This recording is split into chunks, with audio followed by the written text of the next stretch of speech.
Tour की यात्रा Indo Nepal और जुंगबा शेरपा जी के सानिध्य में बहुत अच्छी तरह से हो रही है। यहाँ के इंडो नेपाल और नेपालीज का बड़ा सहयोग है। जितने भी इंडियंस ग्रुप यहाँ के ऊपर आते हैं बहुत ही उनकी सेवा करते हैं, यहाँ के ऊपर बहुत ही उनका ध्यान रखते हैं, बहुत ही अच्छी तरह से यात्रा करवाते हैं। भगवान से मैं इंडो नेपाल एंड जुंगबा शेरपा जी के लिए भगवान से खूब मंगल कामना करता हूँ कि भगवान उनको खूब शक्ति देवे और अधिक से अधिक लोगों की ऐसी सेवा करते रहे और अधिक से अधिक लोगों का आशीर्वाद उनको मिलता रहे, इसमें भगवान से प्रार्थना करता हूँ। Indo Nepal and Jungba Sherpa is a very good person. ओम शांति शांति शांति। कहते हैं मनुष्य को जीवन काल में एक बार तो कैलाश मानसरोवर की यात्रा करनी ही चाहिए। आइए देखते हैं विश्व प्रसिद्ध इंडो नेपाल हॉलीडेज मुंबई की आयोजित कैलाश मानसरोवर हेलीकॉप्टर टूर की एक झलक। पहले दिन हम नेपालगंज आते हैं। नेपालगंज भारत और नेपाल की सरहद पे बसा हुआ एक छोटा सा शहर है जो कि लखनऊ से करीबन 4 घंटा दूरी पे है। नेपालगंज आप काठमांडू से फ़्लाइट से भी आ सकते हैं या लखनऊ से बाय कार आ सकते हैं। नेपालगंज में और कोई साइट सीइंग तो नहीं है, पर कोई जाना चाहे तो एक शक्तिपीठ है जहाँ अपने आप दर्शन करने जा सकते हैं। और रात का खाना खाकर हम आराम करेंगे क्योंकि दूसरे दिन सुबह जल्दी उठकर नाश्ता कर हमें एयरपोर्ट पहुंचना है। सिमिकोट वेदर ओरिएंटेड एयरपोर्ट है। इस कारण फ़्लाइट के टाइम निश्चित नहीं होते, पर जल्दी सुबह हमें पहुंचना होता है और जैसे ही वेदर खुले हमारी फ़्लाइटें निकलना शुरू करती है। नेपालगंज से सिमिकोट छोटे एयरक्राफ्ट जाते हैं जो कि 17 सीटर ट्विन ऑटर होते हैं। वहाँ की लोकल एयरलाइंस जैसे कि तारा एयर, सीता एयर और गोमा एयर। दूसरे दिन सुबह हम फ़्लाइट से सिमिकोट जाएंगे। ये फ़्लाइट करीबन 1 घंटा 10 मिनट की होगी। सिमिकोट से हिल्सा करीबन 20 मिनट के हेलीकॉप्टर राइड होती है। ये कर हम हिल्सा पहुंचेंगे। कभी कभार वेदर की वजह से हम हिल्सा न जाके सिमिकोट में ही रात रुकते हैं और दूसरे दिन हिल्सा जाते हैं। सिमिकोट में रात काटने से हमारे शेड्यूल में कोई तंगदिली नहीं आती क्योंकि हम 2 दिन तकलाकोट में रहते हैं एक्लेमेटाइज करने के लिए। उस जगह हम 1 रात सिमिकोट और 1 रात तकलाकोट एक्लेमेटाइजेशन कर सकते हैं। हिल्सा से करीबन 1 घंटा 10 मिनट की ड्राइव कर हम तकलाकोट पहुंचते हैं, जहां पर अच्छी सी होटल है, जिस होटल में एक कमरे में 2 व्यक्ति रहकर 2 दिन वहां पर एक्लेमेटाइज हो गए। अब यहाँ और भी अच्छी होटलें बन चुकी हैं। जो लोग वैसी होटलों में शिफ्ट करना चाहते हैं वो हमारे गाइड से बात कर वहाँ की होटल के चार्जेस खुद पे कर दूसरी होटल में शिफ्ट कर सकते हैं। गवर्नमेंट के द्वारा दी गई होटलें जो है वो भी कोई बुरी नहीं है और अच्छी सुविधाएं हैं वहाँ पर। तकलाकोट बॉर्डर का एक छोटा सा गांव है।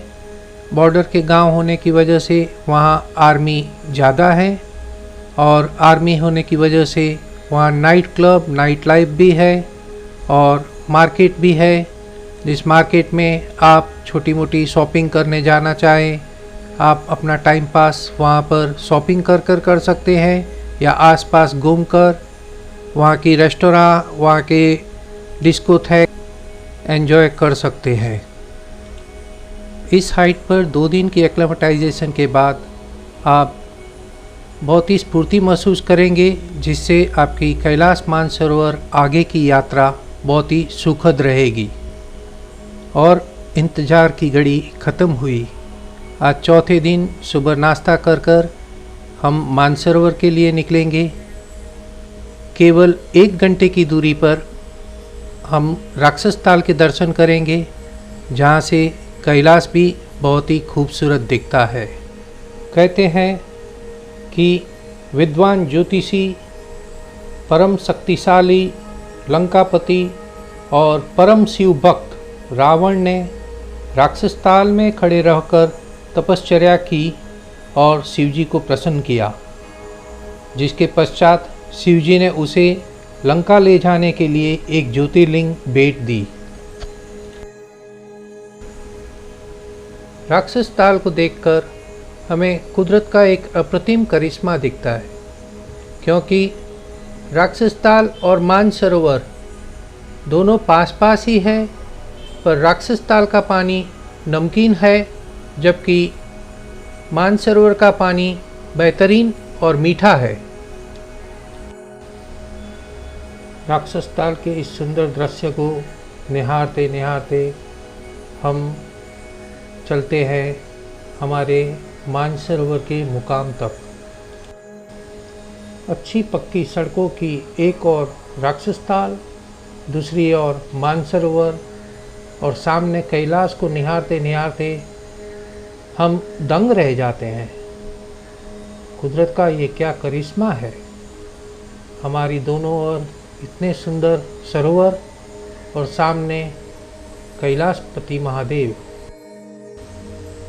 मानसरोवर पर हमारा निवास होगा मानसरोवर के उत्तर में, जहाँ पर चिऊ मोनेस्ट्री, जिसे कि बर्ड मोनेस्ट्री भी कहा जाता है। चिऊ मोनेस्ट्री में बौद्ध गुरु रिनपोचे की बहुत ही बड़ी प्रतिमा है। ये कहा जाता है कि गुरु रिनपोचे ने अपने जीवन काल के आखिरी 7 दिवस यहाँ बिताए थे। मानसरोवर पे आवास बेसिक रहेगा। एक कमरे में 4 से 8 लोग रहते हैं, पर बिस्तर साफ सुथरा, ब्लैंकेट और पिल्लो के साथ होता है। यहाँ पर अटैच टॉयलेट की सुविधा नहीं है, क्योंकि अटैच टॉयलेट कमरे बनाने से उस होटल को फिर ड्रेनेज सिस्टम चाहिएगी, जो ड्रेनेज मानसरोवर में जाएगा और मानसरोवर को दूषित करना नहीं चाहते।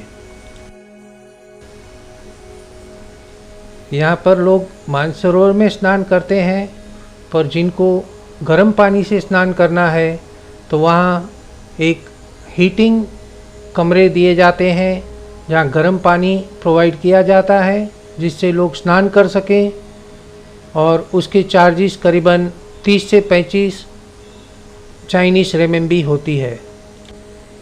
मुनि श्री विश्वामित्र के कहने के मुताबिक मानसरोवर ये ब्रह्मा जी की इच्छा से निर्माण हुआ है, उनके मानस के विचारों से निर्माण हुआ है, और ये निर्माण इन्होंने देवी देवताओं के स्नान करने हेतु निर्माण किया था, इसीलिए इसे मानसरोवर कहते हैं। यहाँ आते ही हमें पवन तत्व की अनुभूति होती है। एक मंगलमय, अद्भुत, अलौकिक वातावरण हो जाता है। हम महसूस करते हैं कि देवाधिदेव महादेव यहाँ स्वयं हमारे पास है और हमें आशीष दे रहे हैं। भोजन के बाद हम मानसरोवर की परिक्रमा बस से करने निकलेंगे, जिसे करीबन 2.5 घंटे लगेंगे। इस दौरान हम मानसरोवर के हर किनारे पे जाएंगे। जो लोग मानसरोवर में हर किनारे पर स्नान करना चाहते हैं, वे अपने तौलिया और स्नान की सामग्री साथ ले लें। उत्तरी किनारे से निकलकर हम पूर्व की ओर बढ़ेंगे। पूर्व पर पहले हम सेरलंग मोनेस्ट्री के पास रुकेंगे। सेरलंग मोनेस्ट्री ये होराचू यानी कि होरा नदी से करीबन 13 किलोमीटर दूरी पर है। सेरलंग मोनेस्ट्री में बौद्ध गुरु सक्यामुनि और श्री गुरु रिनपोचे की प्रतिमाएं स्थापित की गई है। मानसरोवर के पूर्व में सेरालंग मोनेस्ट्री से निकलकर हम मानसरोवर के दक्षिण में जाने निकलेंगे। दक्षिण का किनारा बहुत ही साफ़ सुथरा है, तो ज़्यादातर लोग वहाँ पर स्नान करना पसंद करते हैं। हम वहाँ पर करीबन आधे पौने घंटे के लिए ब्रेक लेंगे, जिससे आप वहाँ स्नान कर सकें। और अगर आप कुछ पूजा पाठ भी किनारे पे करना चाहते हैं स्नान के बाद, तो कुछ और देर हम रुक सकते हैं। समुद्र से करीबन 15,000 फीट ऊंचाई पर ये मानसरोवर 87 किलोमीटर के क्षेत्रफल का है, जिसकी गहराई करीबन 70 मीटर है और इतना क्लियर है कि हम करीबन 10 फीट नीचे तैरती मच्छियाँ स्पष्ट देख सकते हैं। यहाँ कोई मनुष्य निर्मित मंदिर नहीं, न कोई मूर्ति है, न कोई पुजारी। फिर भी प्रकृति की इस कलाकृति ने बर्फ़ में से स्वयं इतना बड़ा विराट शिवलिंग सर्जा है, जो शिवलिंग को देखकर हमें शिव जी का साक्षात्कार मिलता है। मानसरोवर में स्नान करते करते इस किनारे से हम पूर्ण शिवलिंग के दर्शन स्पष्ट कर सकते हैं। दक्षिण किनारे पे पहुँचते पहुँचते दोपहर हो चुकी होती है। अच्छी खासी धूप के कारण मानसरोवर के पानी को हम अच्छी तरह सह सकते हैं, इतना ठंडा नहीं लगता और आराम से हम स्नान कर सकते हैं और ईश्वर की प्रार्थना अर्चना कर सकते हैं। तिब्बतनों में कहा गया है कि श्री गौतम बुद्ध के जन्म के दौरान माता तारा को यहाँ स्नान करने लाया गया था और यहाँ स्नान करके माता को पवित्र किया गया था। तिब्बतन मानसरोवर के पानी को न ग्रहण करते हैं और न ही इस पानी में स्नान करते हैं, क्योंकि तिब्बतन धर्म के अनुसार मानसरोवर का निर्माण केवल देवी देवताओं के लिए किया गया था और इसमें केवल देवी देवता ही स्नान कर सकते हैं और हम अगर स्नान करेंगे तो ये पानी अपवित्र हो जाएगा। मानसरोवर को विश्व की नदियों की माता भी कहा गया है। कहते हैं कि मानसरोवर के गर्भ से करीबन 27 नदियों का निर्माण हुआ है और वहीं से वो नदियाँ निकलती है। गंगा भी मानसरोवर से निकली हुई है, ब्रह्मपुत्रा भी मानसरोवर से निकली हुई है। हिंदू धर्म के मुताबिक मानसरोवर में स्नान करना यानी अपने सारे पापों को धो डालना। यहाँ आकर लोग भक्तिभाव से स्नान करते हैं और उनसे जाने अनजाने हुए हर पापों की माफ़ी मांगते हैं, प्रायश्चित करते हैं। अगर स्नान के लिए योग्य समय चुना जाए तो हमें ठंड नहीं लगती, इसलिए ज़रूरी है कि दोपहर को जब हवा कम चलती है और धूप तेज होती है, उस वक्त मानसरोवर में स्नान करना उचित रहता है। यहाँ कोई मंदिर या पुजारी नहीं है, पर अगर हम अपने भाव से जो भी मंत्र पढ़ते हैं, उस मंत्र का पूरा फल हमें अच्छी तरह मिलता है। अगर हम सिर्फ ओम नमः शिवाय या महामृत्युंजय का जाप कर देते हैं तो भी वो 108 जाप के बराबर हो जाता है। हम चाहते हैं हमारे यात्री भी मानसरोवर की सुंदरता बनाए रखने में हमारी सहायता करें। अपने पूजा के लिए लाई गई सामग्री के प्लास्टिक के पैक्स वगैरह मानसरोवर के किनारे न फेंकते हुए अपने साथ ले लें और हमारे स्टाफ को दे दें, जो कि उसे ठीक जगह पर पहुंचाएंगे। दक्षिण में स्नान के बाद हम पश्चिम की ओर बढ़ेंगे। बीच में दक्षिण पश्चिम में थ्रुगु मोनेस्टरी में हम रुकेंगे। थ्रुगु मोनेस्टरी मानसरोवर किनारे की सबसे महत्वपूर्ण मोनेस्टरी है। थ्रुगु मोनेस्टरी में बौद्ध गुरु दोरजे चांग की प्रतिमा प्रतिष्ठित की गई है। दोरजे चांग को बुद्ध का अवतार माना जाता है। बौद्ध गुरु दोरजे तंत्र विद्या में प्रवीण ऐसे सक्या मुनि के गुरु भी थे। थ्रुगु मोनेस्टरी के सामने एक और मानसरोवर है और दूसरी ओर गरला मंदाता पर्वतमाला है।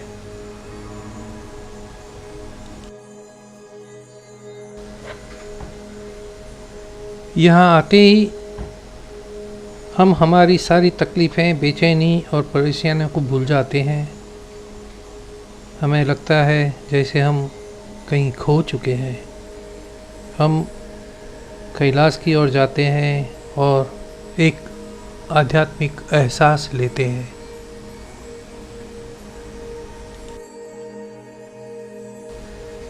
दक्षिण पश्चिम से हम फिर हमारे मुकाम पर पहुंचते हैं, शिव मोनेस्ट्री के पास, हमारे गेस्ट हाउस में, जहां हम रात बिताएंगे। कहते हैं कि मानसरोवर से रात का दृश्य भी अलौकिक होता है। वहाँ के खुले नीले आकाश में बसे तारे, तारों को देखने की मज़ा, आनंद कुछ और ही है। तो आप जब जाए तो एक बार ज़रूर रात्रि में मानसरोवर के किनारे से आसमान की सुंदरता को महसूस कीजिए।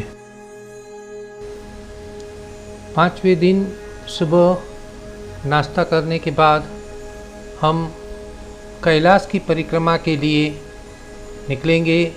हम यमद्वार तक जाएंगे, जहाँ से जो लोग परिक्रमा करना चाहते हैं वो ट्रैकिंग से अपनी परिक्रमा का आरंभ करेंगे, और जो परिक्रमा पर नहीं जाएंगे वो तारचेन में आकर रुकेंगे। You must have. It's very nice. Today morning breakfast aloo parotha. After completing parotha, we will have Mansarovar Parikrama. Then we are leaving for Darjeeling. Thank you.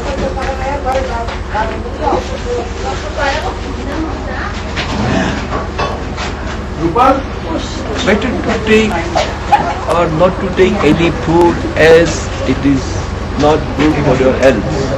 So I request everybody take a little food and then have a nice journey throughout your tour. Okay? Not Indian. Indo-Nepal tour. Barabar? Indo-Nepal tour and organizer Raksha Bank cooperating, doing very nicely the job, and we are going for Mansarovar Parikrama. Thank you. I mean, I should, whenever I tell the children, We are going for Darjeeling now. Aunty तुम्हारे naughty रहे चश्मा Mama का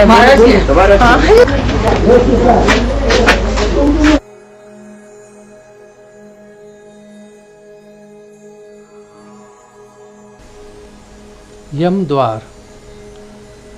यमद्वार को हम कैलाश का प्रवेश द्वार भी कहते हैं।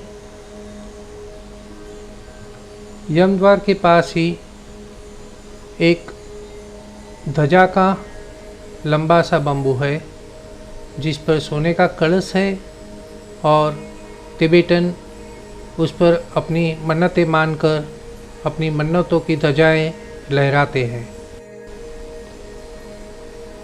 हर साल की चौथी पूर्णिमा को यहाँ पर सागा दावा नामक त्यौहार मनाया जाता है। पूरे तिब्बत से लाखों तिब्बतन्स यहाँ आते हैं और इस ध्वजा के बदली करते हैं। उसी दिन ये ध्वजा के बम्बू को नीचे लाया जाता है और उसकी सारी ध्वजाएं बदली की जाती है, जिसे सागा दावा यानी कि पूर्णिमा कहते हैं।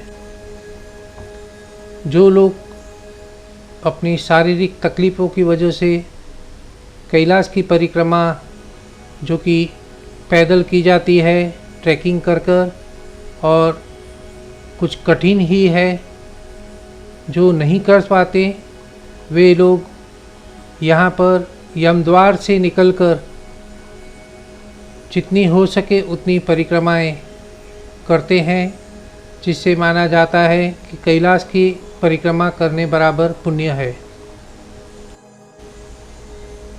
यमद्वार से निकलकर बाएं जाकर परिक्रमा करनी यानी अपने पूर्व पापों को धोना और फिर एक बार दाएं आकर परिक्रमा करनी यानी अपने होने वाले वर्षों में, होने वाली आयु में और पाप हो तो उसके लिए पहले से ली गई माफ़ी है। यमद्वार से कैलाश पर त्रिनेत्र का दर्शन होते हैं और जटाधारी की जटाओं से निकलती गंगा के दर्शन होते हैं।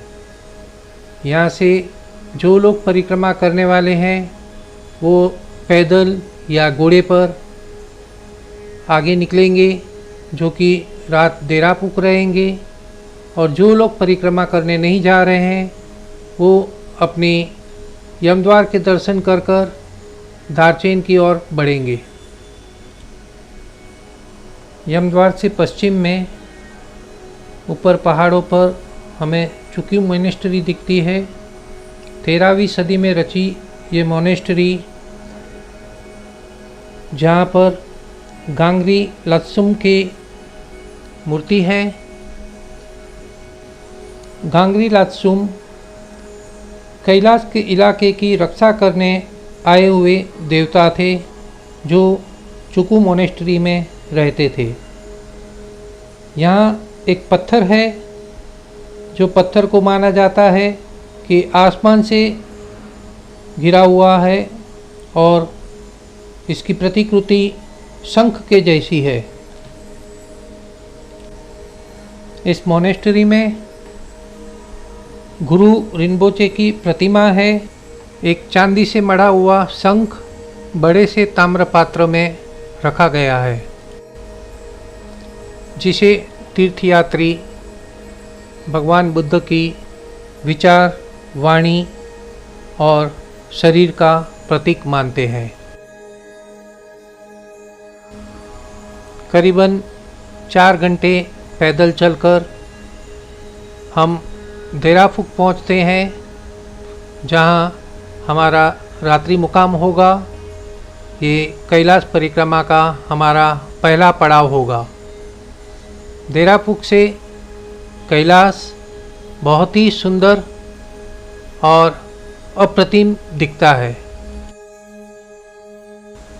13वीं सदी में बनी देरापुक मोनेस्ट्री कैलाश की परिक्रमा करने वाले प्रथम गुरु गौतसम्पा के लिए बनाई गई थी। इस मोनेस्ट्री में गुरु गौतसम्पा की मूर्ति भी स्थापित की गई है। देरापुक का मतलब होता है मादा याक की गुफा, और इस गुफा में मादा याक के सिंह की भी प्रतिकृतियां हैं। देरापुक से कैलाश मानसरोवर की यात्रा के दौरान कैलाश के उत्तरी मुख का सबसे नज़दीकी दर्शन होता है। अगर हम गौर से देखें तो कैलाश पर शिव जी का मुख चित्रित दिखता है और सर पर शेषनाग की प्रतिकृति दिखती है। दाहिने गंगा बहती दिखती है, मानो कि स्वयं शिव जी के साक्षात्कार हम करते हैं। रामचरितमानस में श्री तुलसीदास जी ने कहा है कि परम रम्य गिरिवर भी कैलासु सदा जहाँ शिव उमा निवासु, अर्थात कैलाश पर्वत पर जहाँ शिव पार्वती का साक्षात निवास है, वैसे कैलाश मानसरोवर की यात्रा करने पर मनुष्य को शिव के साथ एक मानसिक मिलन हो जाता है। पहले तो परिक्रमा करने वालों को देराफुक पर तंबू लगा कर रहना पड़ता था, पर अब वैसा नहीं है। अब यहाँ पर पक्के मकान बन चुके हैं जिसमें लोग डॉर्मिटरी स्टाइल में एक कमरे में 4 से 6 लोग आराम कर सकते हैं और ठंड भी ज़्यादा नहीं लगती।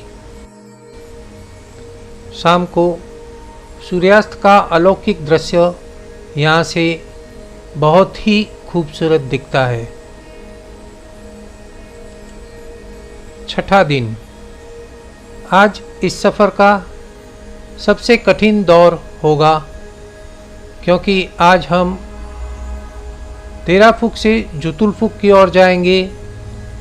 बीच रास्ते में दौलमला पास भी होगा जो कि 19,000 फुट पे है। रास्ता आसान नहीं है। ये ट्रैकिंग करीबन 8 से 10 घंटे की हो सकती है और इसके लिए हमें अच्छी स्फूर्ति की ज़रूरत होती है।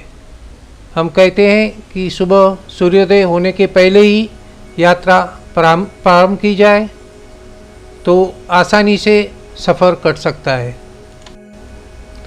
वैसे जो लोग कठिन यात्रा करने के सक्षम नहीं है और केवल देराफुक से भी दर्शन कर कर वापस जाना चाहते हैं, वो भी मुमकिन होता है, पर उनको पहले से ही गाइड को बता देना होता है कि वो देराफुक से लौटेंगे या पूर्ण यात्रा करेंगे।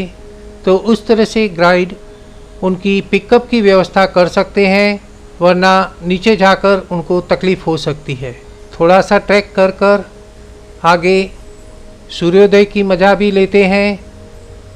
सूरज की पहली किरण जब इस हिमालय पे आती है तो इतना सुंदर दृश्य बनता है कि हम कहीं खो ही जाते हैं। जैसे ही सूरज की पहली किरण कैलाश पर्वत पे गिरती है तो कैलाश मानो कि सोने का हो चुका है। इतना सुंदर, इतना रमणीय दिखता है कि हम देखते ही रह जाते हैं। माना कि आगे का ट्रैक कठिन है, पर जब हम निकलते हैं ट्रैक के लिए और जिस तरह ये कुदरती दृश्य देखते हैं, हमारा हौसला और भी बढ़ता जाता है। हमें लगता है हम स्वर्ग में आ पहुँचे हैं।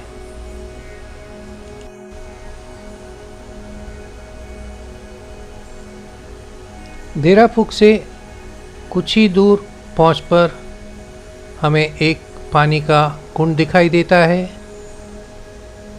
जो कि गणेश कुंड है। अब रास्ते और कठिन हो जा रहे हैं। पथरीला इलाका और चढ़ाई भी कुछ कठिन सी है।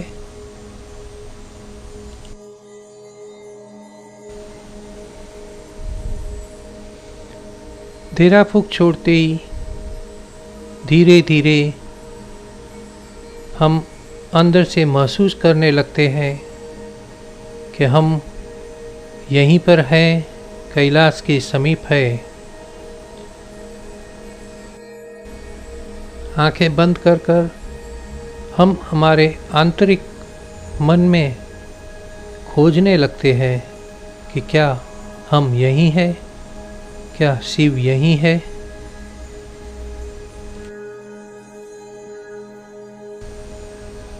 देराफूक से करीबन 5 घंटे चलकर फिर हम दौलमला पहुंचते हैं। दौलमला पास 19,000 फुट हाइट पर है। यहाँ पर ऑक्सीजन की कमी भी हम महसूस करते हैं। जो भी दिल से प्रार्थना करना चाहते हैं, शिव की अर्चना करना चाहते हैं, जल्द से कर फिर नीचे की ओर शुरू करते हैं। दौलमला से नीचे उतरते ही हमें कुछ ही देर में गौरी कुंड के दर्शन होते हैं। गौरी कुंड में पार्वती जी अक्सर स्नान करने आती हैं, वैसे कहा जाता है।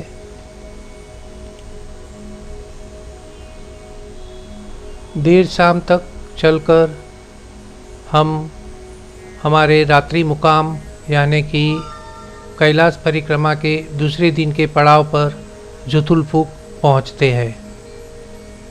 जुतुलफुक एक मोनेस्टरी है जहाँ पर फिक्स टेंट्स लगे हुए हैं और उसी टेंट्स में हमें रहना होता है। 7वें दिन केवल 2 से 2.5 घंटे के ट्रैक कर हम कैलाश परिक्रमा पूरी करेंगे। नीचे उतरते ही हमारी बस वहाँ हमारा इंतज़ार करके खड़ी रहेगी, जिस बस में हम फिर हमारे बाकी साथियों को मिलेंगे और वहाँ से हम तकलाकोट के लिए प्रयाण करेंगे। 8वें दिन सुबह नाश्ता कर और चीन की इमिग्रेशन फॉर्मेलिटी कर हम हिल्सा के लिए निकलेंगे, जहाँ से हेलीकॉप्टर में हम सिमिकोट जाएंगे। सिमिकोट में हम सन वैली रिसोर्ट में एक कमरे में 4 लोग रहेंगे। बाथरूम कमरे में नहीं है, पर लॉबी में अच्छे बाथरूम और टॉयलेट की सुविधा है। रिसोर्ट काफ़ी अच्छा है। 9वें दिन सुबह हम सिमिकोट एयरपोर्ट से नेपालगंज की फ़्लाइट लेंगे। वही 17 सीट की ट्विन ऑटर नेपालगंज पहुंचकर अपनी यात्रा की मीठी यादों के साथ हम अपने घर की ओर निकलेंगे।